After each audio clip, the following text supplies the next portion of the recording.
of the heavy lifting that I was talking about earlier. All of our inductees have been involved with activities for over 20 years in a variety of different ways.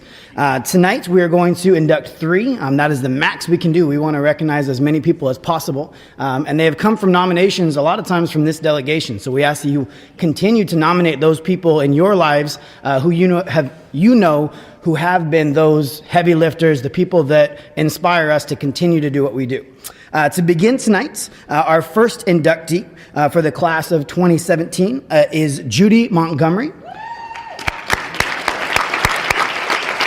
Judy is still coaching tennis at the age of 70, and so she cannot be here this evening. She's got tennis practice. It's the first nice day out, and she wanted to take advantage of that. So to accept her award and share a few words from her, we'd like to welcome Alan Briggs from Jackson High School.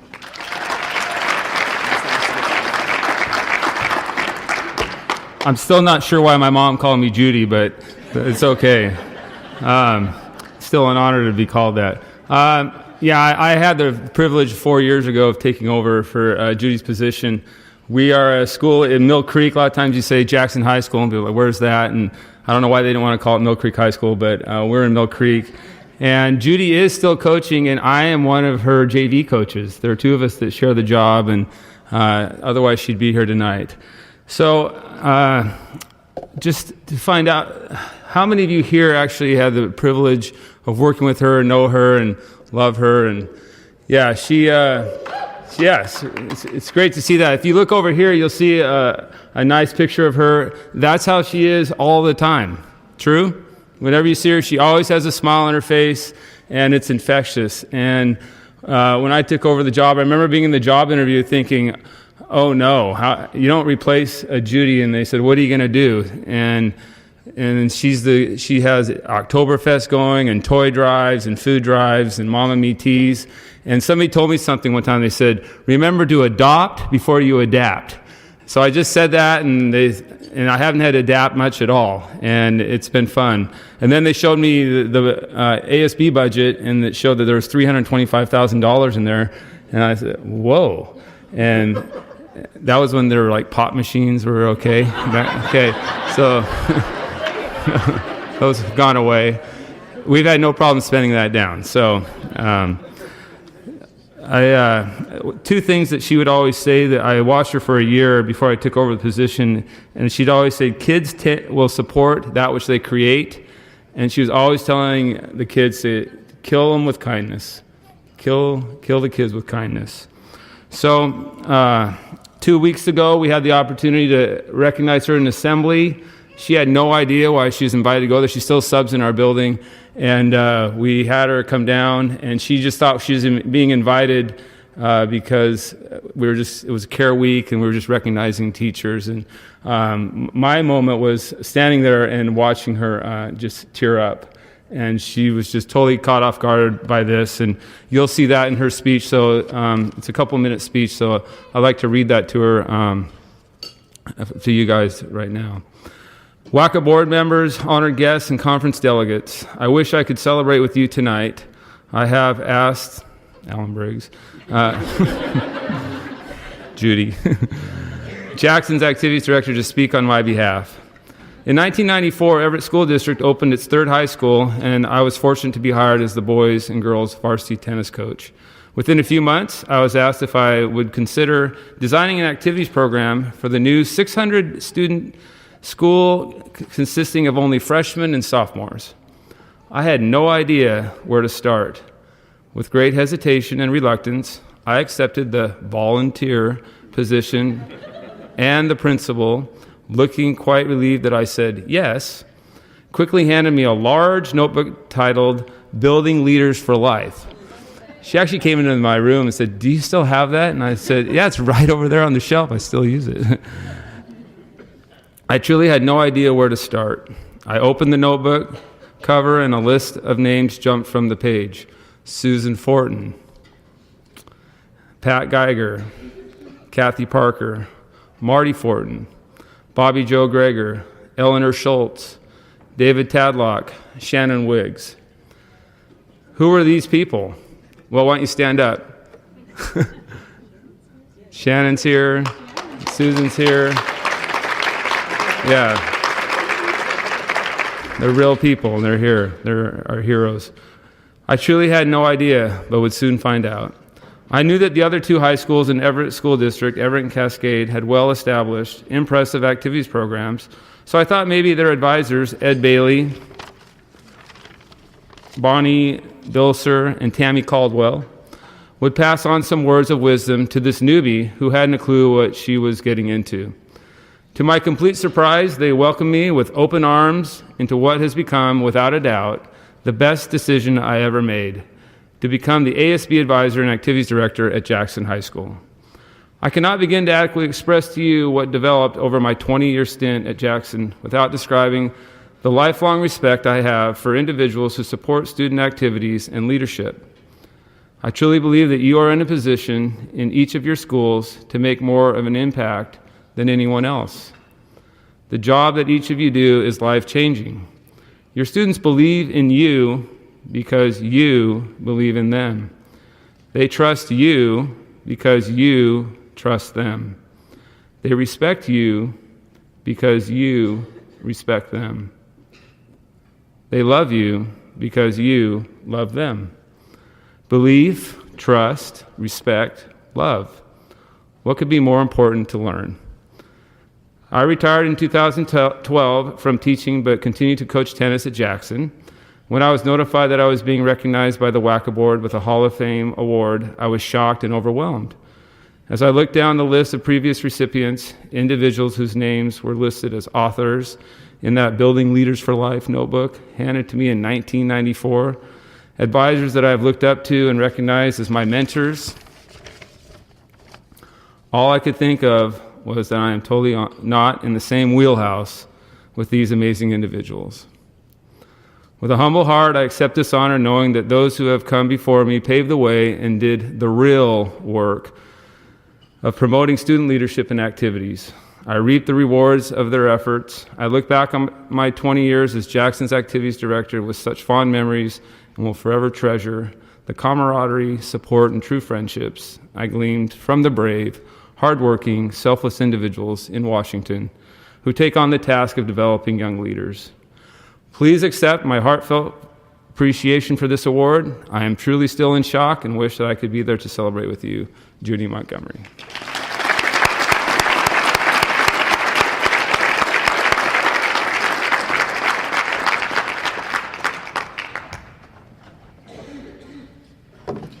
Our next recipient for the class of 2017 for the WACA Hall of Fame is Mike Macdonald, also known as Mac. And we have someone who is amongst us today who is going to speak a little bit about Mac, and that is Michael Sneezak from Eatonville Middle School.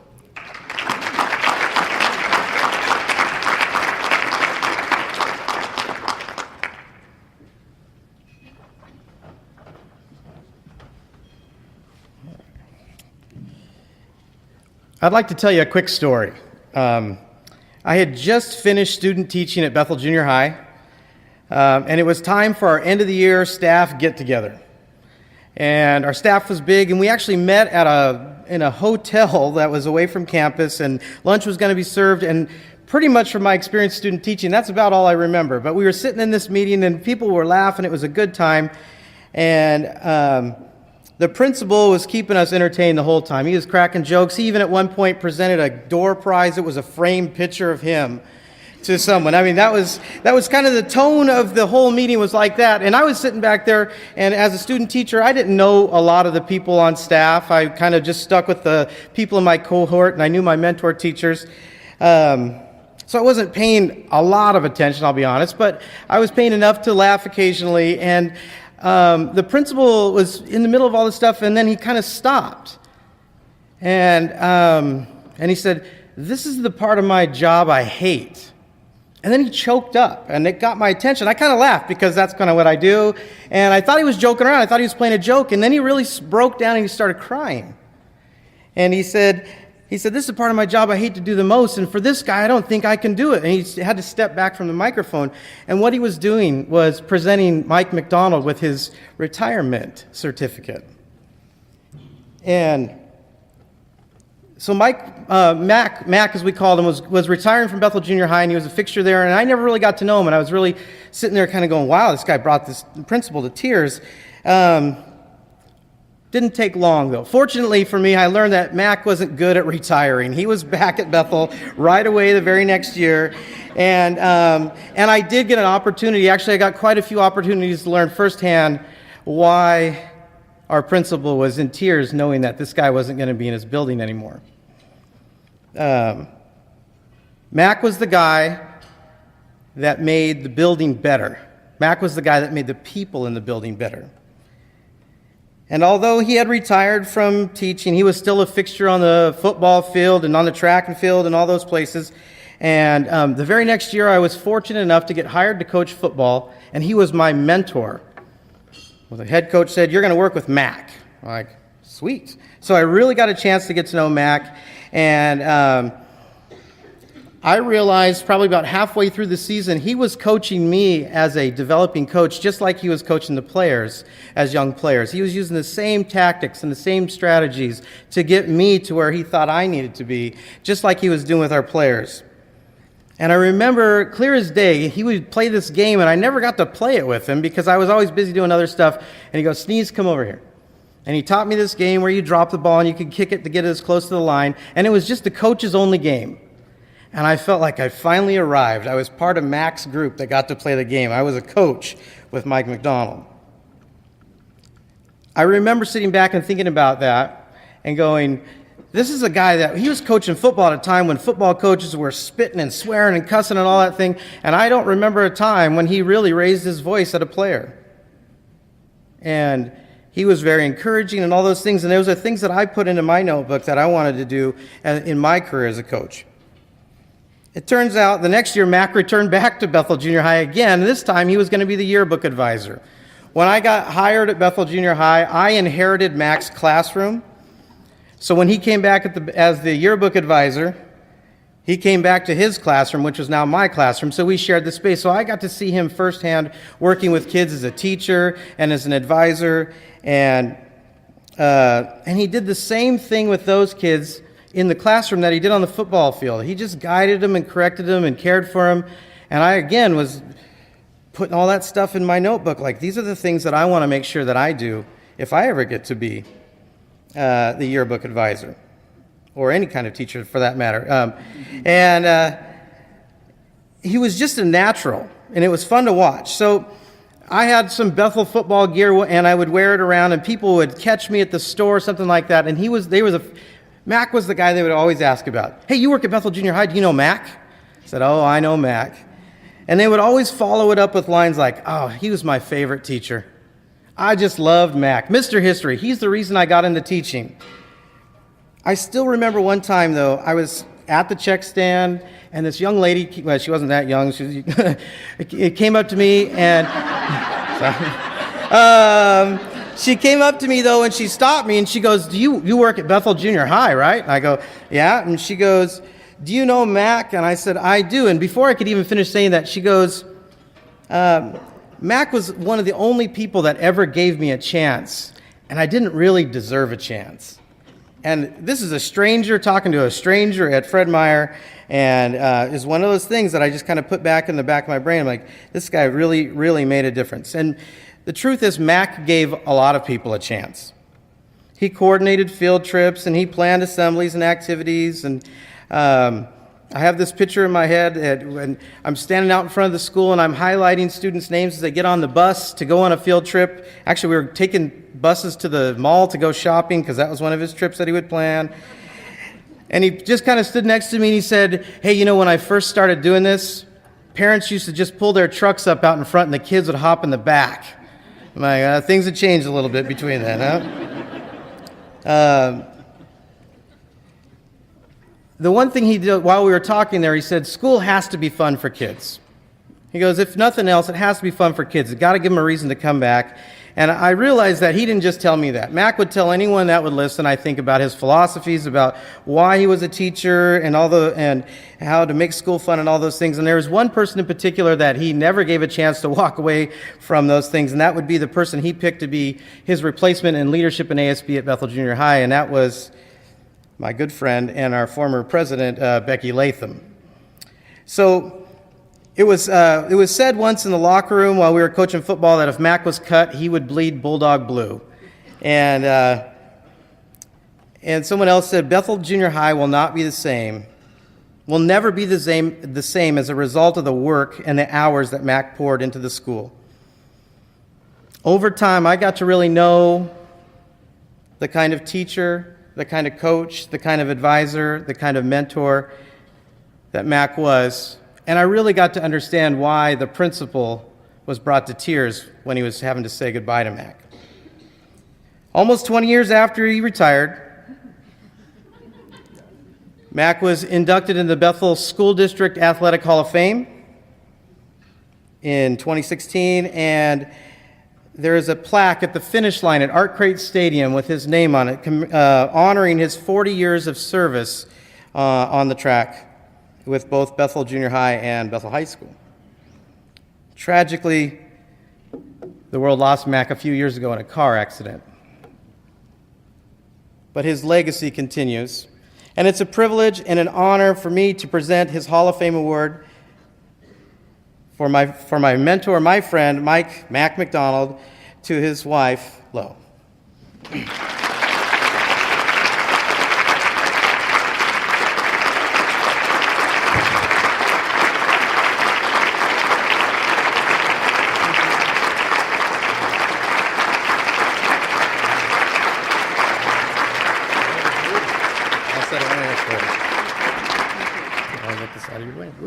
Okay. My sons and I would like to thank Becky Latham and Mike Sneezak for their efforts in submitting Mike's name for consideration for the WACA Award. I mean, it was a surprise to us. Mike really, honest to goodness, loved what he did, and he loved junior high kids. I mean, honest to God, I would walk down into his classroom with fear, and I mean, this was his heaven. So anyway, I have just a little story about Mike. He had called a student into his classroom one day, and he was really concerned about the kind of kids she was hanging out with. And he said to her, he said, well, what do your parents think about these kids you're hanging out with? And she said, well, they don't care. And he looked at her and he said, but I do. And that made all the difference to this young lady. And the only reason that we know this story is that after Mike's death, she had put it on Facebook.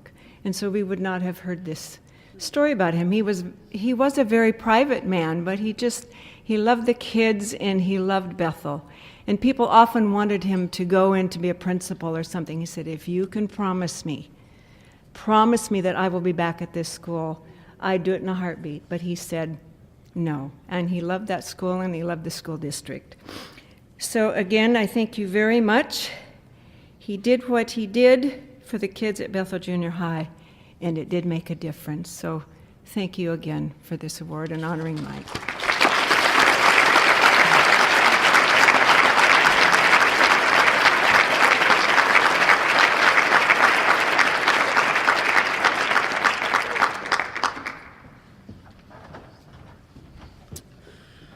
Our third and final inductee this evening is Shannon Wiggs. To induct her into the Hall of Fame, we would like to welcome Bill Durham to come up and say a few words. Thank you.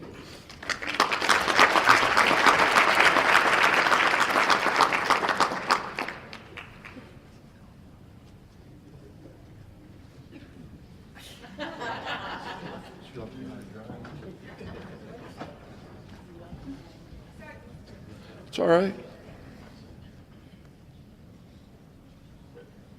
Oh, nuts. Okay. Never mind. Shannon has a bucket list. And on that list was a variety of different things. One was to go to England and be queen for a day. Another one was to get a recipe published in a cookbook, which actually happened. Another was to have her own primetime cooking show on TV called Creations by Shannon, and occasionally have Fabio on as a guest. And the other stuff, swim with the dolphins and that kind of thing. And she also had another list. It's called the "Are You Kidding Me" list. And the one thing on that list was having me present her with a Hall of Fame award. Are you kidding me? Shannon has dedicated much of her life to leadership, not only with kids, but also with adults. She spent a lot of time at CISPAS planning and being a part of the curriculum to get this whole thing off the ground so that kids today can learn skills to relate with others and to do other things like that. The one thing that I really treasure was the fact that Shannon was, I speak in her past tense, I shouldn't. Yeah, hi.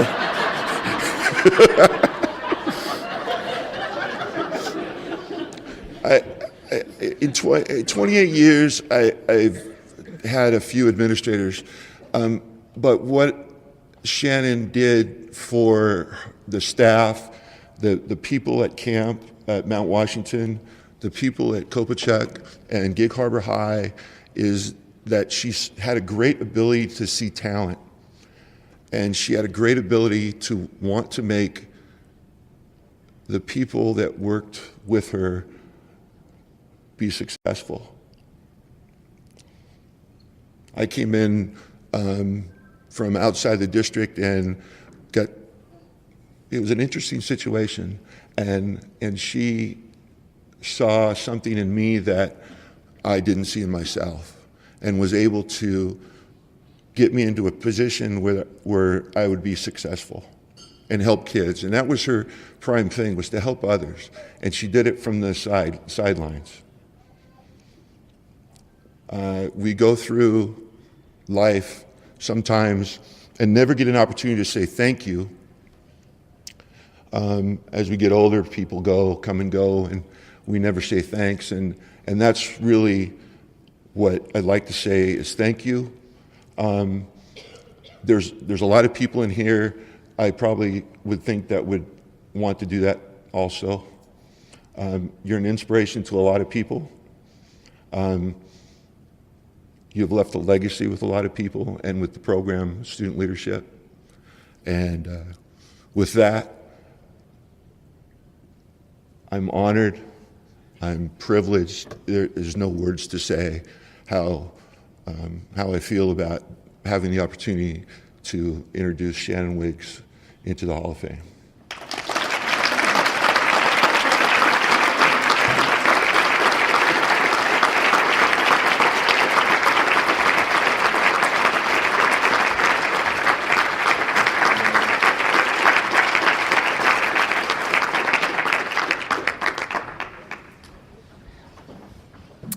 Thank you so much. First, I have to tell you, my sister is here, and she is recently finished a term as the National Board Chair of the Medical Group Managers Association. Now, this is a group of like 5,000 doctors and hospital administrators, and I've been to a few of her conferences, and they all have to say their names with all of their initials after them.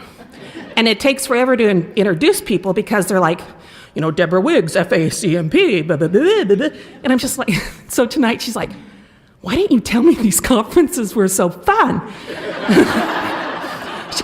She goes, you get on and off the stage pretty fast in this place. That snapping thing's a great idea. So, you're welcome. Just like Judy and just like Mac's family, I was stunned when I was told that I was a recipient of this award, because I've been retired for 5 years.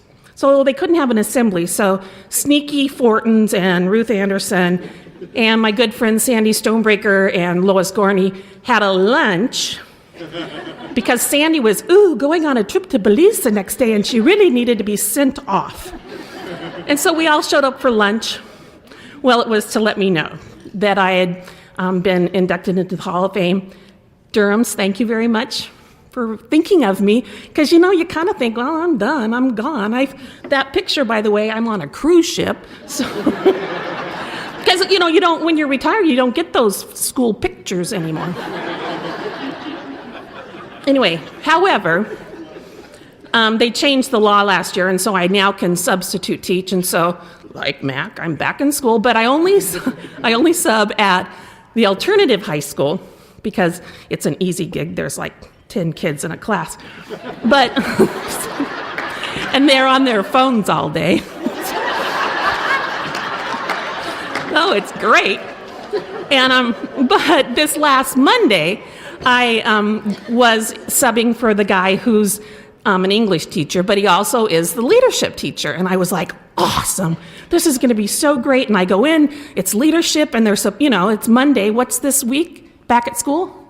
Classified week. So we were supposed to make posters for classified week. And so they came in, 4 of them, and and we got out. I got out the supplies, and I opened the cabinet where the paints were, and they had glitter. Big jars of glitter in every color. And I looked at the kids, and they don't know me from Adam, and because anyway, so, and I go, you guys have the best custodian ever. And they're like, what? And I go, you've got glitter. Do you know that they don't let kids have glitter anymore? That is just awesome. And then they thought I was weirder. So, which is pretty accurate. So, there's a few people that I wanted to have here today for a couple reasons. One is my spunky 93-year-old father, Eldon.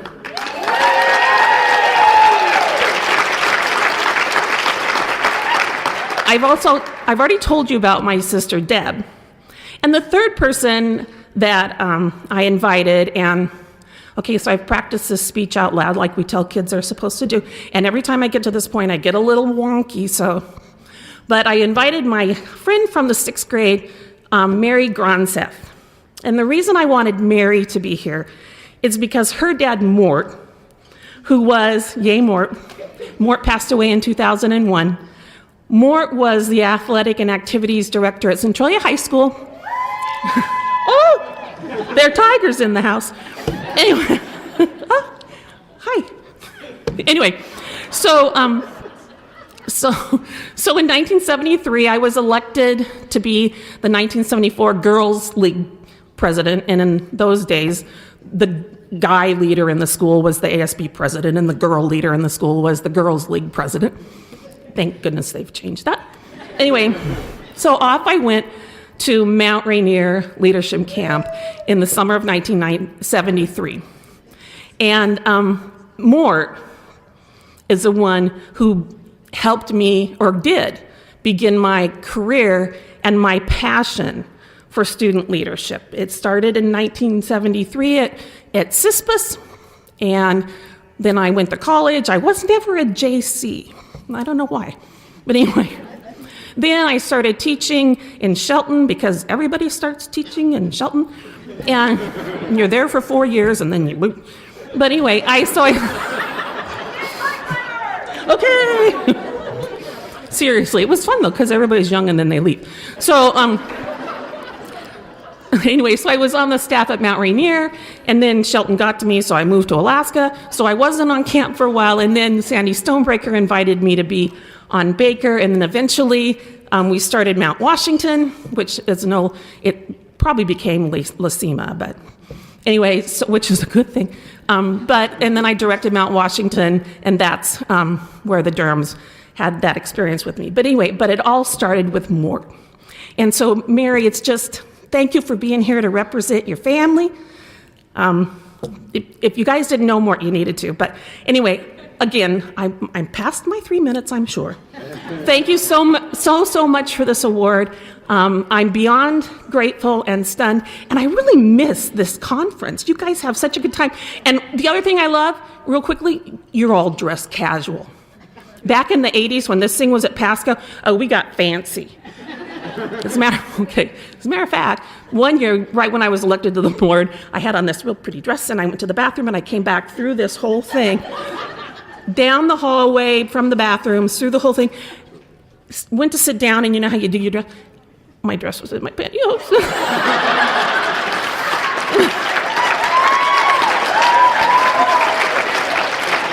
and the funny thing is, nobody ever told me that. So now I'm the weird lady, who tells strangers, you gotta lose, because I don't want to be. It was awful. And then when I went to the first board meeting and we had to introduce ourselves, and I said, I'm the one who walked through. That was you? Oh. Anyway, you guys are a blast. Have a great conference. Thank you.